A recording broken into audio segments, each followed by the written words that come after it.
crystalline halls of the Galactic Council trembled as Ambassador Chenwei's fist crashed against the podium, sending ripples of shocked silence through the assembled delegates of 300 worlds. His weathered face, marked by years of diplomatic failures and personal loss, bore the weight of humanity's final desperation. The artificial gravity generators hummed ominously in the sudden quiet, as if the station itself sensed the gravity of what was about to unfold. "You want to know what humanity's final answer is?" Chen's voice cut through the silence like a plasma blade through silk. His dark eyes swept across the amphitheater, taking in the alien faces that had watched his species suffer for decades. "You want to know our response to your ultimatum, to your demand that we surrender our home system, evacuate Earth and accept exile to the Outer Rim territories." High Counselor Zarthik of the Veltar Empire shifted uncomfortably in his floating throne, his 6 arms adjusting the ceremonial chains of office that marked him as the supreme authority over 2/3 of known space. The Veltar had ruled for millennia, their massive forms and technological superiority ensuring compliance from lesser species. But something in the human's tone made even this ancient being pause. Human Zarthik's voice resonated through the chamber with the authority of countless conquered worlds. "Your species has exhausted our patience. The Sol system contains resources vital to the Empire's expansion. Your continued occupation of Earth and its surrounding planets is ... inconvenient. We have offered generous terms, new worlds on the frontier, protection under our banner, integration into our civilization. Your refusal is illogical." Chen laughed, but there was no humor in it. The sound was bitter, broken, like glass grinding against stone. "Generous terms, protection." He gestured toward the viewing ports where Earth could be seen as a small blue dot in the distance. "You call the systematic destruction of our orbital platforms generous? The blockade that starved our colonies for 3 years? The accidents that claimed our exploration fleets?" The ambassador's hand trembled as he reached into his jacket, withdrawing a small holographic projector. The device activated with a soft chime, displaying the image of a young woman with Chen's eyes and her mother's gentle smile. "This is my daughter, Dr. Sarah Martinez Chen. She was aboard the research vessel Prometheus when it suffered one of your navigation errors, near the Proxima Centauri system. 37 scientists, gone in an instant, all because they discovered something you didn't want them to find." Murmurs rippled through the assembly. The smaller species, the Kithara, the Moldar, the recently contacted Xanthari watched with growing unease. They too had felt the Empire's iron grip tighten over the decades, seen their own freedoms slowly eroded under the guise of galactic unity. "Your grief clouds your judgment," Zarthik replied, though his voice lacked its earlier certainty. "The Prometheus incident was investigated thoroughly. Space is dangerous. Human ships are lost." "Ships are lost," Chen repeated slowly, savoring each word. "Yes, they are, just like the Kithara deep space miners that got too close to your restricted zones. Just like the Moldar agricultural vessels that discovered your illegal terraforming operations. Just like every species that's ever tried to grow beyond the boundaries you've set for them." The human's voice grew stronger, more resonant, as if drawing power from the truth he was finally allowed to speak. "But you made one critical error, Zarthik, one miscalculation that will cost you everything you've built. You assumed that humanity would break like all the others. You assumed that we would bow, that we would accept your dominion with grateful submission." Chen touched a control on his wrist communicator, and suddenly the chamber's main display activated, showing a view of the Sol system that made several delegates gasp audibly. Where once there had been empty space between Earth and Mars, a massive ring of structures now orbited in perfect geometric formation. Thousands of platforms, bristling with technology that gleamed with an unfamiliar, almost organic quality. For the past 5 years, while you've been playing your games of intimidation, while you've been slowly tightening the noose around our neck, humanity has been busy. We've been mining our asteroid belt, yes, but not for the metals you assumed. We've been excavating something far more valuable, something our archaeologists discovered in the deepest craters of Ceres. The display zoomed in on one of the platforms, revealing details that made the Veltar delegation lean forward in their thrones. The technology was clearly advanced, but it bore design elements that predated any known civilization. "Precursor technology," whispered Counselor Yithara of the Academic Consortium, her 4 eyes widening in recognition. "That's impossible. All precursor sites were claimed by the Empire centuries ago." Chen smiled for the first time since entering the chamber, but it was the smile of a predator revealing its fangs. "Not all sites, Counselor. It seems the precursors were quite thorough. in hiding their most important installations, hidden where the Empire never thought to look in the backwater systems of primitive species like humanity. Zathik's massive form rose from his throne, the movement causing the platform to groan under his weight. You lie, our sensors would have detected any precursor awakening. Our fleets monitor all known sites. Your fleets monitor what you know about, Chen corrected. But you never bothered to truly study humanity, did you? You never researched our history beyond the basics needed for conquest. If you had, you might have learned about our mythology, our legends of angels and demons, of gods who walked among us and then vanished into the stars. The holographic display shifted again, this time showing archaeological footage from deep within Ceres. Ancient chambers filled with technology that seemed to pulse with its own life, covered in symbols that matched hieroglyphs found in the deepest Egyptian tombs, cave paintings in Australia, and stone circles across Europe. The precursors didn't just visit Earth, Chen continued, his voice now carrying to every corner of the chamber. They lived there, they interbred with early humans. They left us with more than just legends, they left us with the genetic keys to unlock their greatest works. Keys that activate only in the presence of true human DNA. The implications hit the assembly like a physical blow. Several of the smaller species representatives began consulting frantically with their home worlds through quantum communicators. The Velta delegation, however, remained focused on Chen with predatory intensity. Even if this is true, Zathik growled, you are still one species against an empire of thousands. Your desperation has led you to fantasies of resistance. We have conquered worlds that wielded precursor artifacts before. Technology without the numbers to back it becomes merely an interesting trophy. Chen's expression grew solemn, and when he spoke again, his voice carried the weight of absolute certainty. That might be true, Zathik, if we were talking about normal precursor technology. But what we found on Ceres wasn't defensive platforms or weapons. It was something much more fundamental, a complete archive of precursor science, including their mastery over dark matter and quantum foam manipulation. The chamber fell dead silent. Even the background hum of the station's systems seemed to quiet as the full meaning of Chen's words sank in. Dark matter manipulation was theoretical even to the most advanced species in the galaxy. The ability to affect the underlying structure of space-time itself was considered impossible by current scientific understanding. You're claiming to have mastered dark matter? Counselor Nethva of the Scientific Union spoke for the first time, her synthetic voice crackling with disbelief. The energy requirements alone would exceed the output of a star, but they. Chen activated another control, and the display showed Earth's sun, but something was wrong with the image. Solar flares that should have been random and chaotic instead formed perfect geometric patterns. The star's output had increased by nearly 30%. But instead of the violent instability such changes should have caused, the fusion process appeared more controlled, more efficient than natural stellar mechanics allowed. We've been feeding our sun, Chen explained simply. Dark matter conversion provides the additional fuel, while precursor gravitic manipulation keeps the fusion reaction stable and focused.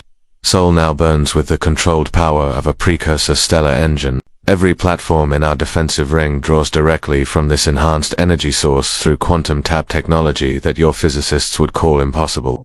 The Veltar delegation was no longer lounging in their thrones. Zathik himself had descended to the main floor, his massive form towering over the human ambassador. But for the first time in recorded history, the High Counselor looked uncertain. You would not dare use such power, he said, but his voice lacked conviction. The risk to your own world, our own world is already lost, Chen interrupted. And suddenly his composure cracked, revealing the raw grief and rage that had been building for years. You've made that clear with your blockades, your accidents, your slow strangulation of everything we've tried to build among the stars. Earth will fall to you eventually, we know this. Our colonies will be absorbed into your empire, our people scattered to the winds. Tears flowed freely down Chun's face. Now, but his voice remained steady. But we will not go quietly into extinction. We will not allow you to continue your predation on species too weak to resist. The time for half measures and diplomatic protests has ended. He straightened to his full height, and despite being dwarfed by the aliens around him, somehow seemed to fill the entire chamber with his presence. This is humanity's final warning to the Galactic Empire. You have 72 hours to begin the complete withdrawal of all Imperial forces from every system you have conquered in the past 1,000 years. Every world you have subjugated must be granted immediate independence. Every species you have enslaved must be freed. The chamber erupted in chaos. Delegates shouted questions, accusations, and demands for clarification. Emergency communications channels to homeworlds lit up across the spectrum, but Chun's voice cut through it all with unnatural clarity, as if the station's systems themselves were amplifying his words. If you refuse, if you attempt to call our bluff, if you move even a single warship toward Sol System or any of our remaining colonies, we will demonstrate exactly what humanity has learned from our precursor inheritance. We will show you what happens when a species with nothing left to lose gains access to the fundamental forces of creation.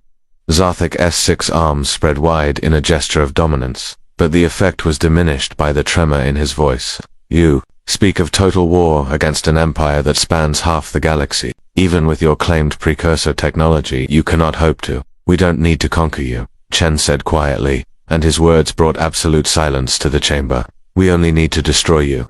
And that High Counselor is exactly what we intend to do. The ambassador touched his communicator one final time, and the display showed a new image that made several delegates cry out in terror. It was a star map of the local galactic arm, but overlaid with targeting data and energy signatures that pulsed with malevolent purpose. Every major imperial world, every military installation, every administrative center was marked with the distinctive energy pattern of charged dark matter. The platforms around Sol aren't just defensive systems, Chen explained, his voice now carrying the terrible finality of an executioner's pronouncement. They're targeting arrays. Each one is locked onto a specific imperial stronghold, charged with enough converted dark matter to induce stellar collapse. Not stellar death collapse. Every sun in every system you've claimed will implode into a black hole simultaneously. The implications were staggering. Not just the destruction of the Veltar Empire, but the fundamental alteration of local spacetime. The cascading gravitational effects would reshape entire sectors of the galaxy, making vast regions uninhabitable for millions of years. You're talking about genocide on a scale never before imagined, whispered Councillor Talmuth of the Preservation Cause. Trillions of lives, exactly the number you've condemned through conquest and oppression, Chen replied without hesitation. The only difference is speed. We offer a clean death instead of slow strangulation, total destruction instead of living subjugation. Zarthik's form seemed to deflate slightly, the weight of the decision before him visible in his posture. If what you claim is true, such an action would damn your own species as well. The gravitational aftermath Earth will survive, Chen said simply. We've calculated the effects.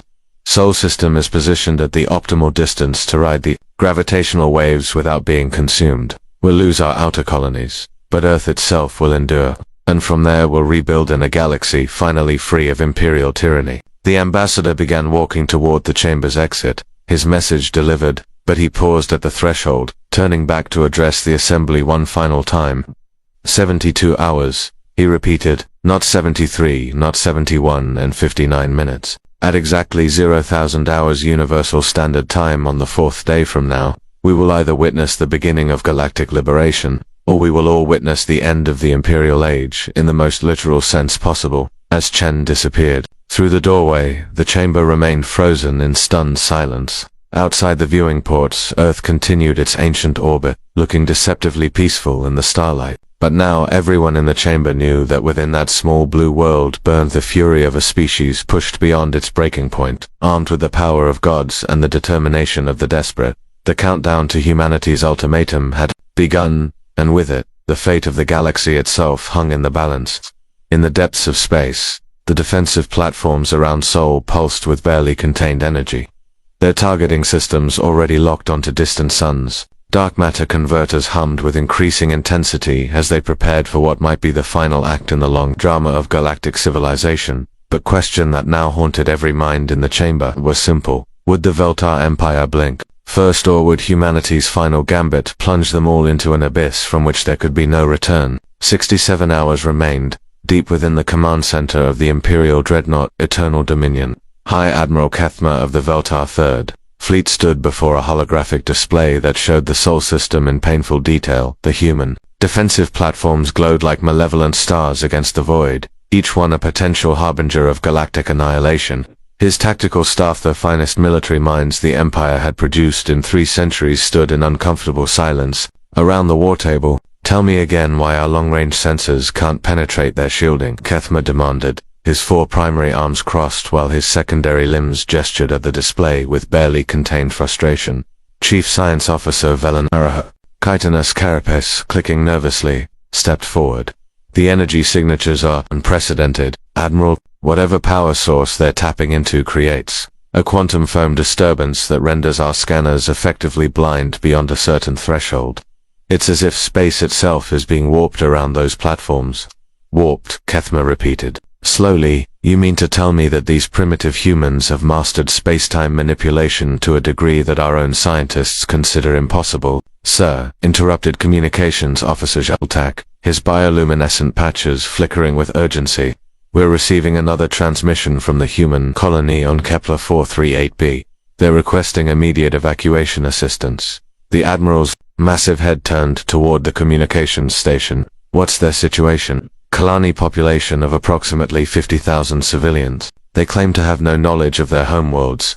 Ultimatum, they're asking for protection under standard Imperial refugee protocols. Kethma's laugh was a harsh, grinding sound that echoed off the command center's metallic walls. Convenient. The humans threaten to annihilate half the galaxy, then immediately seek our protection for their scattered populations. He paused, considering, what's our intelligence assessment on the legitimacy of this request? Intelligence Coordinator, Nixthura materialized beside the war table, her form shifting from optical camouflage to visibility. The Veltar had conquered her species, the Fazari, 2 centuries ago, and her people's natural shape-shifting abilities had made them invaluable as spies and infiltrators. Admiral, our deep cover assets within human colonies report genuine panic and confusion among the civilian populations. Most had no advanced knowledge of the precursor technology or the ultimatum. However, she hesitated, her form flickering slightly, a sign of intense concentration or deception among her kind. However, Kethma prompted dangerously. There are inconsistencies in the colonial communication patterns. Encrypted data streams that began approximately 6 months ago, routed through quantum relay stations that officially don't exist. Someone has been coordinating with these colonies, but the encryption is beyond our current capability to break. Before the Admiral could respond, the command center's emergency alert system activated, bathing everything in pulsing red light. Tactical Officer Zormik's voice cut through the klaxons. Admiral, massive energy spike detected in the Sol system. Multiple signatures, they're activating something. The main display shifted to show real-time sensor data from the closest Imperial monitoring station, positioned just outside the heliopause of humanity's home system. The defensive platforms around Sol were indeed activating, their energy outputs climbing exponentially. But something was wrong with the pattern. That's not a weapon charging sequence, Chief Science Officer Velenara said, her voice filled with confusion. The energy distribution is all wrong for the dark matter conversion process they described. This looks more like. She trailed off, her complex eyes widening as understanding dawned. Like what? Kethma demanded. Like a transportation grid, she whispered. Admiral, I don't think those platforms are weapons at all. At least, not primarily. They're some kind of massive teleportation network. As if summoned by her words, space around the Sol system began to distort. The familiar star patterns seemed to stretch and bend, and then, with a flash of energy that temporarily blinded their senses, something impossible happened. The entire Sol system vanished. Not destroyed, not collapsed into black holes as the humans had threatened, simply gone, as if it had never existed at all. Where Earth's sun had burned for billions of years, where planets had orbited in their ancient dance, there was now nothing but empty space and the confused readings of instruments trying to make sense of the impossible report. Kethma roared, his voice carrying the panic that every being in the command center felt but dared not express.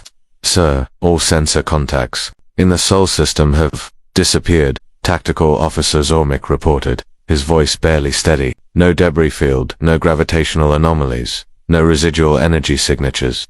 It's as if the entire system was simply edited out of reality. That's impossible, Chief Science Officer Velenara said, but her words lacked conviction. The energy requirements for translating an entire solar system through dimensional space would require, would require, the output of a weaponized star. Intelligence Coordinator Nixthura finished quietly, which is exactly what they claimed to have. Built. The implications crashed over the command staff like a physical wave. If the humans could relocate their entire home system at will, then every assumption about the strategic situation had just been shattered. They weren't trapped in Sol, waiting for Imperial forces to arrive. They were mobile, unpredictable, and armed with technology that made conventional military thinking obsolete. Admiral Communications Officer Geltuk announced, his bioluminescent patches now flashing in rapid distress patterns. We're receiving a priority transmission from High Command. The High Counselor himself is requesting immediate contact. Kethma straightened his massive form,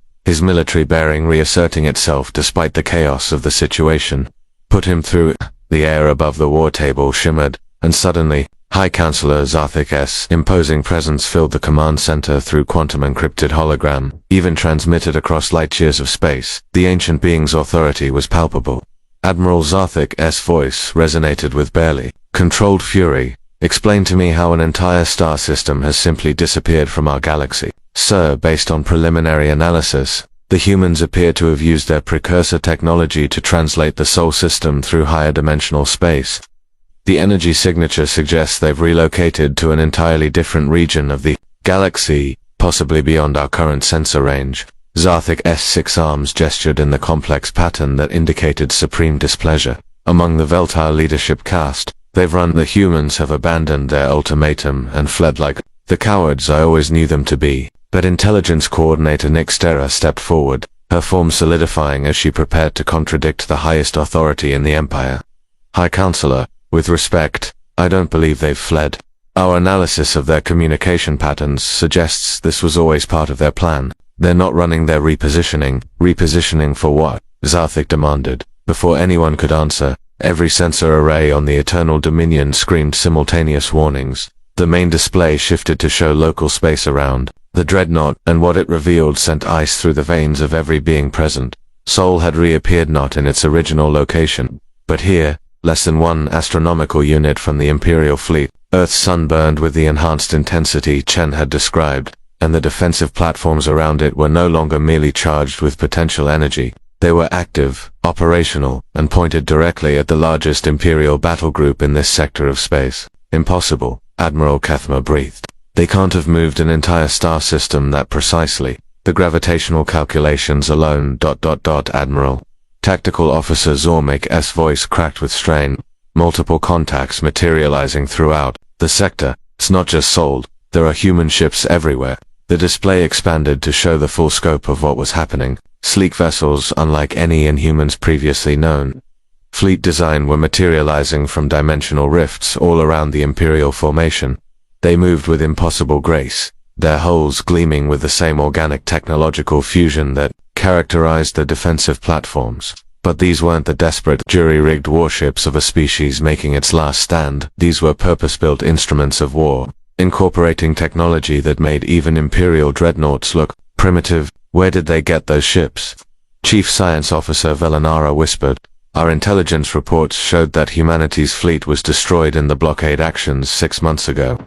Intelligence Coordinator Nixthera's form flickered rapidly, sign of extreme agitation. They didn't build those ships, she said slowly, pieces of a larger puzzle falling into place. At least, not recently. Admiral, undetecting energy signatures consistent with temporal shielding technology. Those vessels have been hidden outside of normal time-space for an extended period. The implications were staggering. Not only had humanity gained access to precursor space-time manipulation, but they had been planning this moment for far longer than anyone had suspected. The discovery on Ceres, the archaeological revelations, even Ambassador Chen's emotional breakdown in the Galactic Council of it might have been part of an elaborate deception. High Counselor, Admiral Kethma addressed the hologram of his Supreme Commander. What are your orders? Do we engage? Zarthik's massive form seemed to consider the question, his ancient eyes calculating odds that had suddenly become incalculable. But before he could respond, every communication channel on every ship in the Imperial fleet activated simultaneously, broadcasting a message that bypassed all their security protocols as if they didn't exist. Ambassador Chen's face appeared on their screens, but he looked different now. Gone was the broken diplomat who had wept over his daughter's death. In his place stood a figure of terrible calm, his eyes holding depths that spoke of knowledge no human should possess. High Admiral Kethma Chen's voice carried across the void with crystal clarity. I notice you've moved your fleet to intercept what you assumed would be a human evacuation convoy from the Kepler 438b colony. I'm afraid you've been misinformed about our intentions. The camera angle pulled back, revealing that Chen stood not on a ship's bridge, but in what appeared to be a vast crystalline chamber filled with pulsing geometric patterns that hurt to look at directly. Behind him, figures moved in the shadows, human forms, but there was something subtly wrong about their proportions, their movements. You see, Admiral, the evacuation request from Kepler 438b was genuine, but not for the reasons your intelligence services assumed. We weren't evacuating our people from danger, we were evacuating them to safety. Before we demonstrated exactly what humanity has become since embracing our precursor inheritance. Chen gestured, and the display behind him showed a schematic of human space that made everyone watching draw sharp breaths of horror. Every human colony, every outpost, every settlement that the Empire had assumed was helpless and scattered, was connected by a network of quantum tunnels that formed a perfect geometric pattern around Imperial space. They weren't isolated pockets of humanity, they were components of a massive, coordinated mechanism. For 5 years, Admiral, you've been systematically destroying what you thought were our military assets, our exploration fleets, our research vessels, our orbital platforms. But what you were really destroying were the outdated remnants of our pre-precursor civilization. Every accident, every navigation error, every pirate attack simply cleared away the old to make room for the new. The human colonies began to activate in sequence, each one revealing defensive installations that dwarfed the platforms around Sol, but more disturbing were the energy signatures radiating from the colonial populations themselves. The human civilians weren't just being protected by precursor technology, they were integrated with it. The precursors didn't just leave us their knowledge, Chen continued, his words carrying the weight of a species transformation. They left us their genetic legacy, encoded in the DNA of every human being. All we needed was the proper catalyst to awaken it. The Discovery on series provided that catalyst, and for the past 5 years, every human in the galaxy has been undergoing a controlled evolutionary leap. Admiral Kethmer found his voice, though it came out as barely more than a whisper. Evolutionary leap to what? Chen smiled, and for the first time they could see that his teeth had changed, still recognizably human, but with subtle modifications. That suggested a physiology adapted for something beyond baseline humanity, to what we were always meant to become. Admiral, the precursors didn't abandon this galaxy, they transcended it, and they left the path open for their chosen successors to follow. The figures moving in the shadows behind Chen stepped into the light, and the Imperial command staff recoiled in horror. They were human in basic structure, but their eyes held swirling galaxies instead of irises. Their skin seemed to shift between matter and energy, and their movements defied conventional physics as they walked through what should have been solid surfaces. The ultimatum I delivered to the Galactic Council was entirely genuine, Chen explained. You have 72 hours to begin withdrawing from conquered territories. But what I didn't explain was that this deadline isn't for your benefit, it's for ours. We need time to complete the final phase of our transition, to ensure that no human is left behind when we take the next step. In our evolution, High Counselor Zarthik's holographic form leaned forward, his 6 arms spread in a gesture of supreme authority. You speak of transcendence, human, but what I see is abomination. Your species has contaminated itself with alien genetics, perverted your natural evolution. Even if you possess this power, do you truly believe the galaxy will accept rule by SUCH creatures? Chen's laugh was music and mathematics combined. A sound that seemed to resonate on frequencies that touched the soul directly. Rule, High Counselor, you still don't understand. We don't want to rule the galaxy, we want to liberate it. Not just from imperial tyranny, but from the limitations of physical existence itself. The crystalline chamber around him began to shift and change, revealing technology that existed in dimensions their instruments couldn't properly measure. Every species you've conquered, every world you've claimed, every civilization you've crushed, all of them contained individuals with the genetic markers for precursor compatibility. You've been unknowingly gathering our future companions for millennia. The true scope of humanity's plan began to dawn on the watching Imperial officers. They weren't facing a rebellion or a war of independence. They were witnessing the emergence of something that transcended conventional concepts of conflict entirely. The humans in our colonies, the ones you assumed were helpless civilians, they're not just evolving, Admiral, they're awakening others. Every species that makes contact with them, every individual who chooses to embrace the transformation, joins the greater pattern. The Kithra mining crews who've been working alongside human colonists for the past 2 years, the Moldar agricultural specialists who've been sharing their worlds with human refugees, Even some of your own people, Veltar, who've grown tired of endless conquest and domination. Intelligence Coordinator Nixthera S-Form suddenly blazed with brilliant light, her shape-shifting abilities accelerating beyond their normal limits. She looked up at Admiral Kethma with eyes that now held depths similar to Chin's. "Forgive me, Admiral," she said, her voice carrying harmonics that hadn't been there moments before. "The awakening... It's not something that can be stopped once it begins. My people have been in contact with human colonies for months, and the transformation is... beautiful." Before anyone could react, Nixthera dissolved into pure energy and flowed into the ship's communication systems, her consciousness merging with the quantum networks that connected every vessel in the Imperial fleet. "What have you done?" Kethma demanded, but even as he spoke, he could see similar transformations beginning among his crew. Officers whose species had been in contact with human populations were starting to exhibit the same energy patterns, the same impossible grace of movement. "We've offered a choice," Chen replied gently.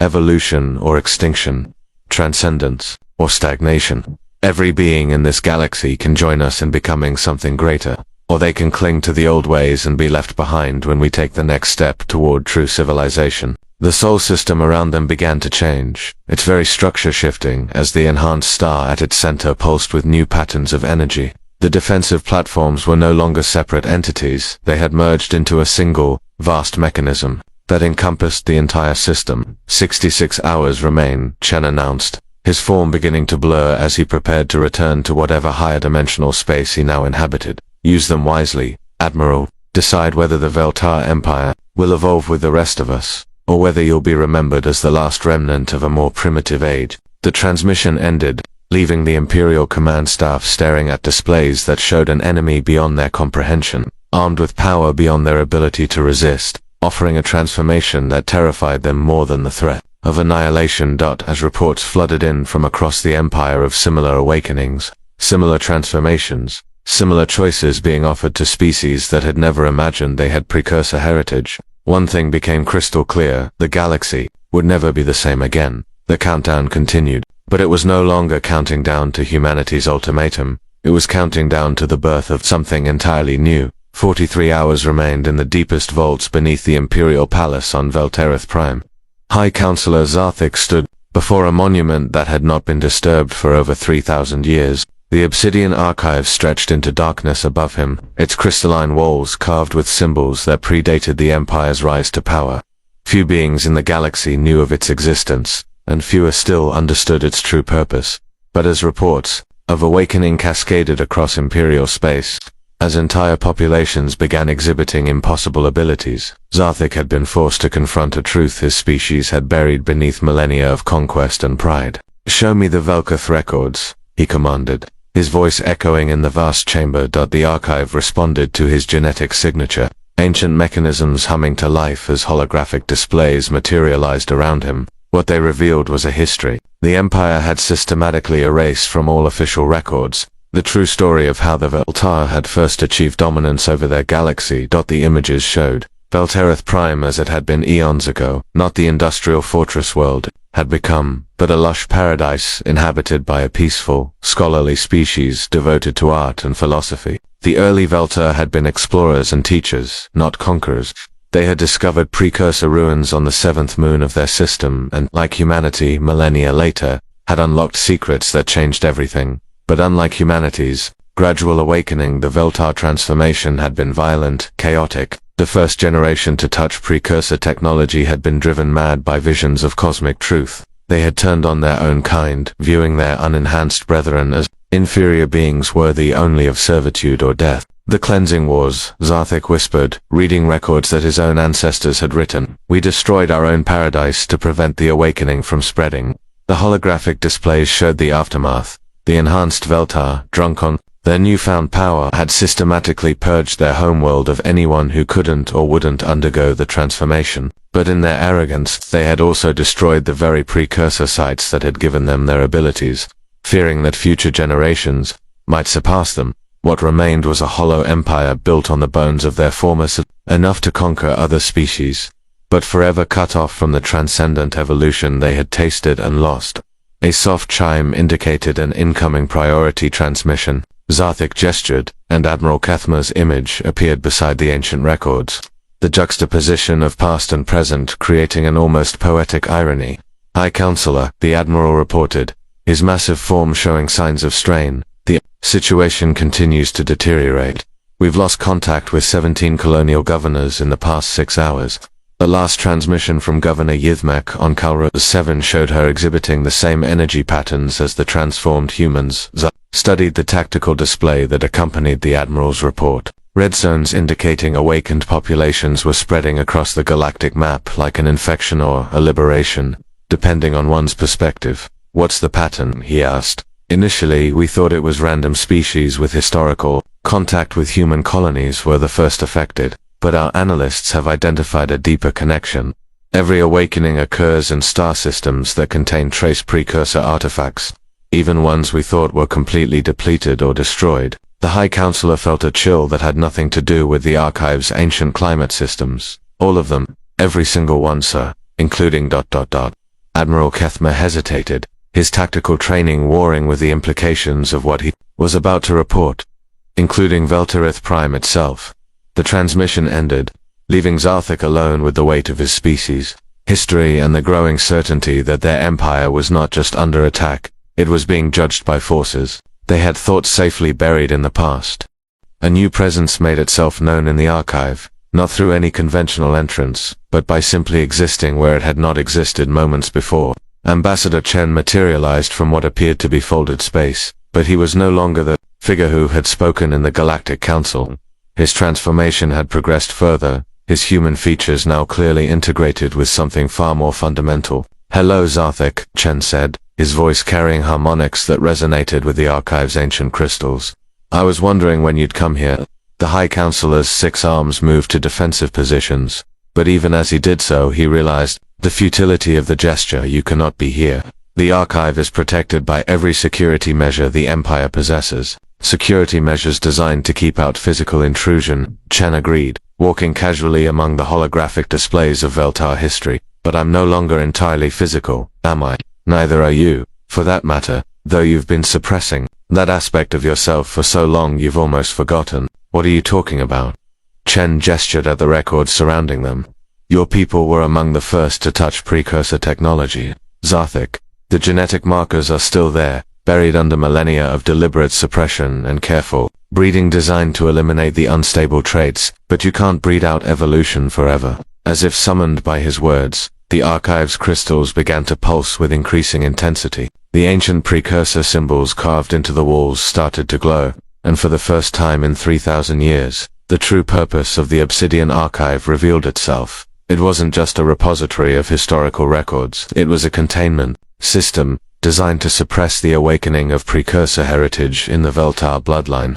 And after millennia of operation, it was finally failing. "No," Zarthik breathed, feeling changes beginning in his own physiology as the suppression fields weakened. "We chose our path. We chose order over chaos, stability over transformation." "Did you?" Chen asked gently. "Or did your ancestors choose fear over growth? Look at what you built, Zarthik. Really look at it." The holographic displays shifted, showing not the official history of imperial expansion, but the reality behind it. Every conquered species had been selected not for their resources or strategic value, but for their potential precursor compatibility.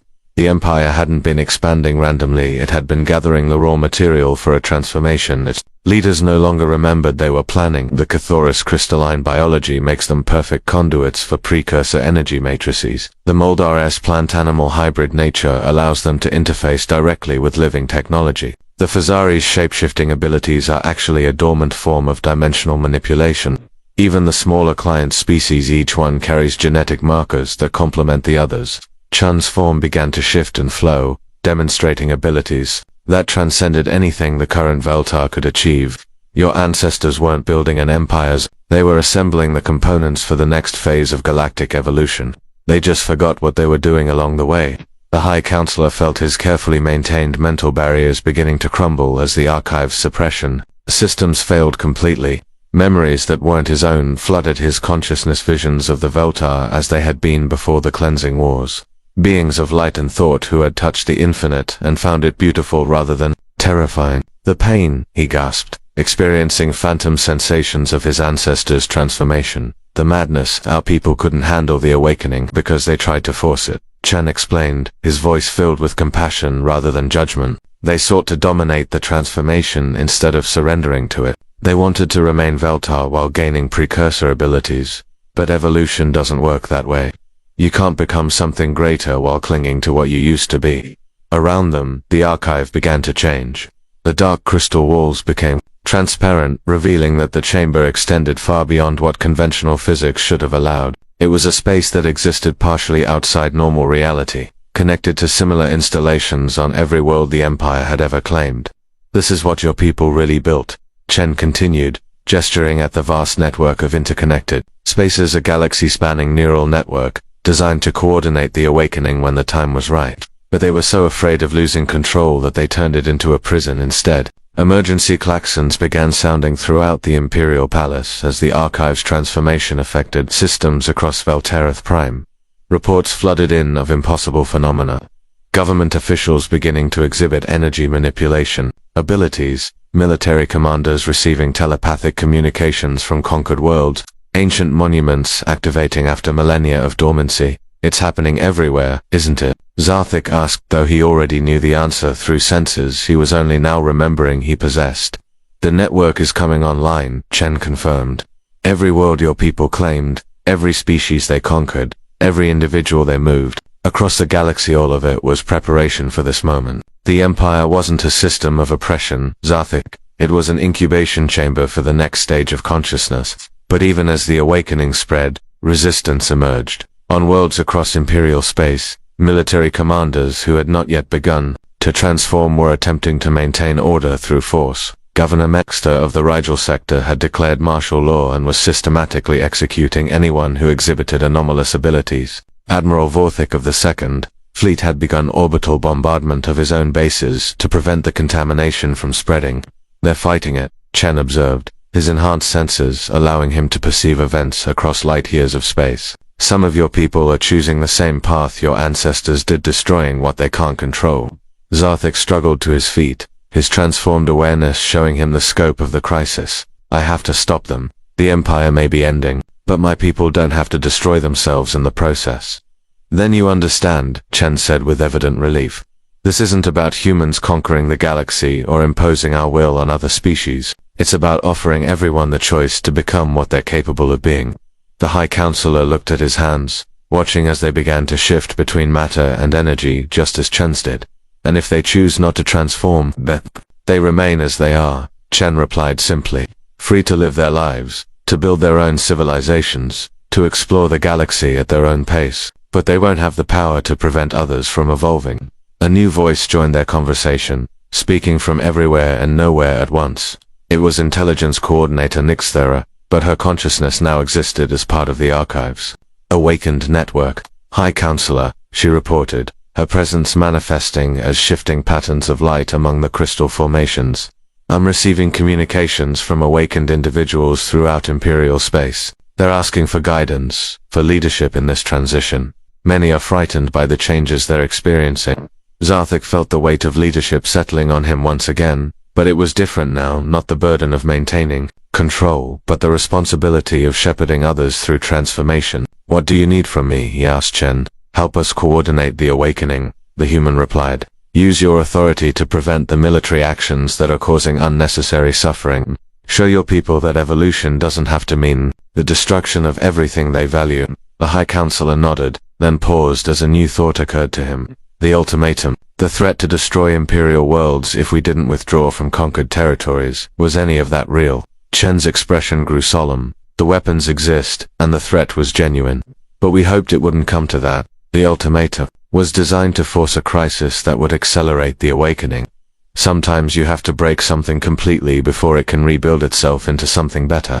And if the awakening had failed, if too few beings possessed the genetic markers for transformation, then we would have honored our promise, Chen said quietly. Better to end the cycle of oppression cleanly than to let it continue for another 1,000 years. But it turns out your ancestors were more thorough than they realized. The capacity for transcendence is everywhere, just waiting for the right catalyst. As if to demonstrate his point, new reports flooded in through the network.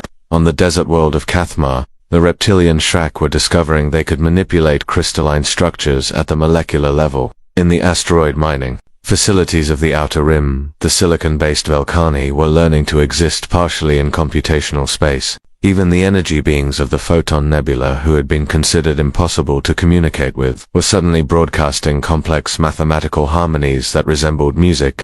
38 hours remain, Chen announced, though the countdown now seemed almost irrelevant. Will you help us? Zarthik looked around the transformed archive at the evidence of his people's true legacy, at the network that connected every corner of their former empire. The choice was no longer between human domination and Veltar control, it was between evolution and extinction, between transcendence and stagnation. Yes, he said, and felt the word resonate through the network, carrying his decision to awakened beings across the galaxy. But I have one condition. Chen raised an eyebrow, his enhanced senses already telling him what the High Counselor was about to request. The individuals who choose not to transform, the ones who want to remain as they are, they need protection, safeguards, guarantees that they won't be forced to evolve or abandoned as lesser beings. Agreed, Chen replied without hesitation. In fact, that's why we need time to coordinate this properly. A transformation this vast requires careful management to ensure no one is left behind who doesn't choose to be. As the two leaders began planning the next phase of galactic evolution, reports continued to flood in from across Imperial space. Some brought news of successful awakenings and peaceful transitions. Others detailed violent resistance and military crackdowns. But all of them pointed to the same inevitable conclusion. The old galaxy was ending, and something unprecedented was about to be born in its place. The only question now was whether that birth would be gentle or catastrophic, and whether the beings of the galaxy were ready to take their next step toward infinity. 18 hours remained. On the human colony world of New Geneva, Dr. Sarah Martinez Chen stood in what had once been her laboratory but now resembled something between a cathedral and a quantum computer. The daughter Ambassador Chen had mourned as dead was very much alive, her survival having been part of humanity's most carefully guarded secret. She watched through enhanced perceptions as the final phase of the transformation began across 1,000 worlds simultaneously. Status report from Sector 7, she announced to the assembled coordinators, her voice carrying across dimensional space to reach every corner of the awakening network. Around her, humans and aliens worked together in perfect harmony. Their consciousness merged into a collective intelligence that maintained individual identity while sharing universal purpose. The being who had once been Dr. Yathara of the academic consortium materialized beside her, now existing as pure thought-given form. The Kithara crystal singers have successfully established harmonic resonance with the precursor archives on their homeworld. They're ready to begin the final unlocking sequence. Sarah nodded, her awareness expanding to encompass the vast complexity of what they were attempting. It was one thing to awaken scattered individuals across the galaxy. It was entirely another to coordinate the simultaneous transcendence of entire civilizations while ensuring that those who chose to remain unchanged were protected and provided for. What about the resistance movements? She asked. A new presence joined their council, the consciousness that had once been Admiral Vorthik of the Second Fleet, one of the military commanders who had initially fought the awakening with orbital bombardments. His transformation had been particularly dramatic, his warriors' discipline channeled into protecting the very people he had once tried to destroy. Governor Mexter's forces on Rigel Prime have been contained, he reported, his thoughts carrying the weight of recent violence. But containment came at a cost. 300 beings were killed before we could establish protective barriers around the unawakened population centers. Sarah felt the collective grief of the network as it processed this loss. Each death was experienced by every awakened consciousness, a shared wound that reinforced their commitment to preventing further tragedy. We're moving too fast, observed a familiar voice. Ambassador Chen materialized in the space between spaces that served as their meeting ground. His form now so integrated with precursor technology that he existed simultaneously across multiple dimensions. Some populations need more time to adjust. We should consider extending the timeline. We can't, Sarah replied, though her words carried the pain of the decision. The network analysis is clear. Every hour we delay increases the likelihood of military interference from unawakened Imperial remnants. Admiral Krelvax has managed to maintain communication with several battle fleets that are still operating under pre-transformation protocols. If they coordinate an attack on awakening centers. She didn't need to finish the thought. Everyone in the network understood the implications. The awakened beings were incredibly powerful as individuals, but they were also committed to non-violence and the protection of all sentient life. A military force willing to commit genocide could potentially disrupt the transformation process for millions of beings. There's another complication, added High Counselor Zarthik, his consciousness. Joining their council from the transformed archive on Velterith Prime, the awakening is accelerating beyond our models. We're seeing spontaneous transformations in species that shouldn't have sufficient precursor markers for another 1,000 years of exposure. The implications of this were staggering. If beings were awakening faster than expected, it suggested that the network effect was somehow catalyzing evolution in ways they didn't fully understand. It was wonderful and terrifying in equal measure. "Show me," Sarah requested. The dimensional space around them shifted, becoming a real-time display of galactic awakening patterns. What they saw defied every calculation they had made. The transformation wasn't spreading in the orderly progression they had planned, it was cascading like a chain reaction, with each newly awakened consciousness somehow accelerating the process. For those around them, on the water world of Thalassa, the aquatic McCarthy were developing the ability to exist simultaneously in liquid and gaseous states. In the fungal forests of Mycelia, the collective organism that was their entire civilization was learning to manipulate probability itself. Even the mechanical beings of circuitry station artificial intelligences created by a long-extinct species were experiencing something analogous to awakening as they merged with precursor data matrices. "It's beautiful," whispered Dr. Yathara, her scientific mind overwhelmed by the elegance of what was unfolding. The precursors didn't just leave behind technology, they left behind a living pattern, a template for consciousness itself to evolve beyond physical limitations. But beauty came with danger. As the transformations accelerated, so did the potential for catastrophic mistakes. On the mining world of Pharaohs, the awakening had triggered tectonic instabilities that threatened to crack the planet's crust. In the Void Nebula, energy beings were accidentally creating gravitational anomalies that could collapse into black holes. "We need to intervene directly," Sarah decided, her enhanced awareness calculating probabilities and outcomes at superhuman speed. "Deploy the shepherds." The shepherds were the most advanced of the awakened beings, individuals who had undergone multiple stages of transformation and gained the ability to exist across vast distances simultaneously. They were humanity's and, now the galaxy's, response to transformation crises. But as the shepherds began deploying to crisis zones, a new voice joined their network. It was cold, calculating, and filled with ancient authority that made even the awakened beings pause in their communications. "This is Admiral Krelvax of the Imperial Judgment Fleet." The transmission carried across quantum channels that shouldn't have been accessible to non-awakened technology. "I am speaking to whatever intelligence is coordinating the contamination of our galaxy." Sarah felt the network's attention focus like a weapon as every awakened consciousness turned toward the source of the transmission. Admiral Krelvax was commanding the largest remaining unawakened military force in Imperial space. Nearly 1,000 ships crewed by beings who had been selected specifically for their lack of precursor genetic markers. "Admiral," Ambassador Chun responded, his voice carrying across the same impossible channels. "I'm Ambassador Chen Wei, representing the Awakening Council. We're prepared to discuss." "There will be no discussion," Krelvax interrupted. "You have corrupted the natural order of our galaxy, perverted the genetic heritage of countless species, and destroyed the stability that has maintained peace for millennia. This ends now." The transmission shifted to show the Admiral himself, being Sarah had never seen before, clearly artificially constructed rather than naturally evolved. His form was a fusion of technologies from a dozen different species, but held together by principles that predated the precursor discoveries. "You want to know what you're really facing?" Krelvax continued. "The Imperial archives contain records that your precursor technology cannot access. The beings you call precursors were not the first to achieve transcendence in this galaxy. They were merely the survivors of the last attempt." He gestured, and the transmission showed star charts marked with the locations of systems that no longer existed, not destroyed by war or natural disaster, but simply edited out of reality itself. "The Arxathy achieved what you call awakening 12 million years ago. They transcended physical form, merged consciousness with the fundamental forces of the universe, and sought to guide the evolution of all sentient life." "Do you know what happened to them?" The network fell silent.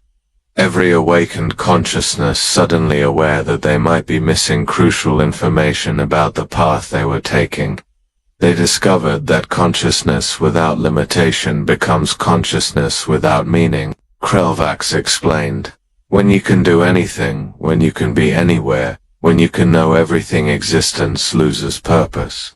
The Arxathi became gods, and then they became nothing, dissolving into the quantum foam because they had transcended, beyond the need to exist. Sarah felt the first tremor of doubt ripple through the network.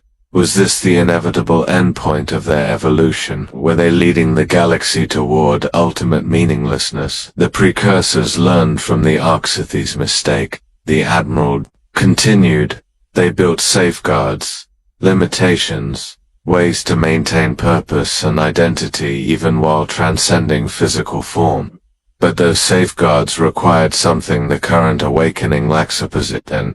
They needed beings who would remain unawakened, who would preserve the old ways, who would maintain the tension between transcendence and limitation. The implications crashed over the network like a wave. The awakening they thought was liberation might actually be a path to extinction, not through violence, but through the dissolution of meaning itself. "You're lying," High Counselor Zarthik's voice carried the desperation of someone whose entire worldview was cracking. The precursor archives show no evidence of these Arxathi, because the precursors edited them out, Krelvax replied simply. Just as they edited out their own failures, their own mistakes. What you've found in your archives is not the complete history of transcendence, it's the sanitized version, designed to make the path seem safe and inevitable. Admiral Vorthik, his warrior's instincts still intact despite his transformation, posed the crucial question, "What do you want, Krelvax?" "Balance," the Admiral replied. "Half the galaxy awakened, half remaining as they are. Eternal tension, between transcendence and limitation, between God consciousness and mortal awareness. It's the only way to prevent the dissolution that destroyed the Arxathi, and if we refuse," Ambassador Chen asked, though his enhanced senses were already showing him the answer. "Then I activate the Omega Protocol," Krelvax stated with the finality of absolute conviction. The Imperial engineers have been studying precursor technology for 3,000 years, learning not how to use it, but how to destroy it. Every awakening center, every transformation node, every being who has undergone the change, all of it will be severed from the network simultaneously. The threat was very real. Sarah's enhanced perceptions could see the massive energy build-up around Krelvax's fleet, technologies that seemed designed specifically to counteract precursor influence. If he activated his weapons, the awakening wouldn't just stop, it would reverse, potentially killing every transformed being in the galaxy. "You're asking us to condemn half the galaxy to remain limited, mortal, vulnerable," Dr. Yithara protested. "To deny them the chance to transcend their physical limitations. I'm asking you to save both halves of the galaxy from meaningless existence," Krelvax corrected. "The awakened will have purpose, because there are still those who need their protection, their guidance, their wisdom. The unawakened will have hope because they can see what they might become. Remove either element, and the entire system collapses." Sarah felt the network's attention turn toward her, waiting for guidance. The decision that had seemed so clear, offering transcendence to all who could accept it, had become impossibly complex.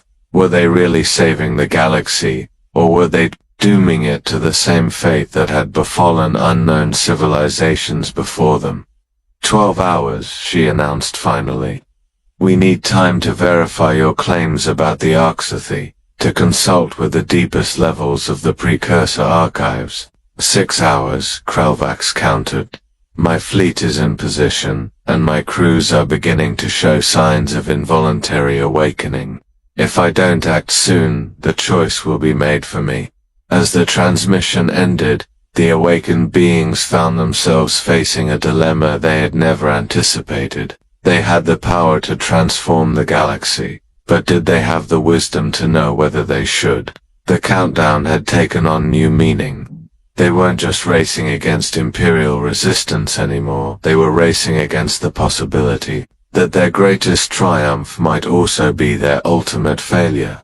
In the depths of space, Admiral Krelvak's S-fleet powered up weapons that could sever the threads of transcendence itself, while across 1,000 worlds, awakened beings grappled with questions that had destroyed civilizations before them. The galaxy held its breath, balanced on the edge between evolution and extinction, between godhood and meaninglessness, between the promise of transcendence and the terrifying possibility that consciousness itself might have limits that should not be crossed.